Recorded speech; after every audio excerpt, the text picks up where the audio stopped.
An appeals court overturned Mills' conviction in 2013, ruling that prosecutors failed to disclose a detective's history of misconduct. Her conviction was based entirely on a confession Mills gave to the now discredited detective, which he didn't record. The federal appeals court threw out Mills' conviction and death sentence, arguing prosecutors knew about Phoenix Police Detective Armando Saldate's record of misconduct but didn't disclose it.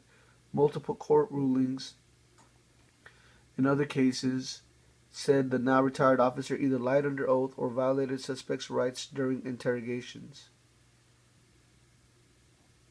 This is Tactical Guy 1 from the YouTube world, making this video to show you what can actually happen to you when not just one bad officer lies or commits perjury and basically is able to get away with it, and they tell them, hey, don't worry about it, just you need to retire now instead of going to jail. But this is the cause of a massive conspiracy between the police and the court system. If you don't believe me, think about it. A police officer is there to see if there's any evidence of a crime being committed. If he believes or she believes that there is, she arrests the person, takes him to jail, takes her to jail, and files a report or complaint with the DA. And the DA looks at the facts and sees, okay, is there anything here? Did they violate, this? Did they violate that? Okay, if there's enough to put a charge together, then guess what? If there's enough facts, then let's do it. They file criminal charges. Then they send it to the judge. And the judge looks at it and looks at the facts. On top of the facts, there are rules, court rules, rules of evidence, all this other stuff that, that the DA deals with. But so there are rules that the judge needs to go by, and if there isn't enough facts, then the judge needs to throw that case out if it doesn't go to trial by jury.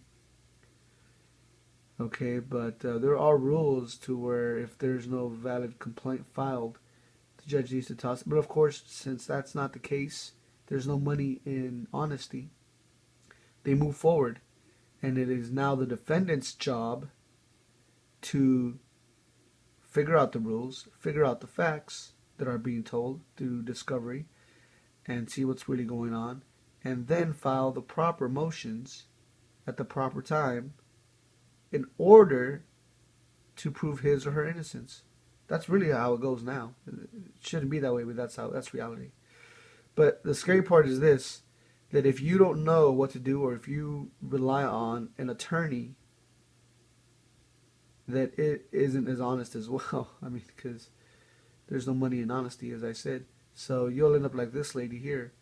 Her child was murdered and she was accused of conspiracy, which is very easy to charge someone with because they don't have to prove that much, which is why they ran with this.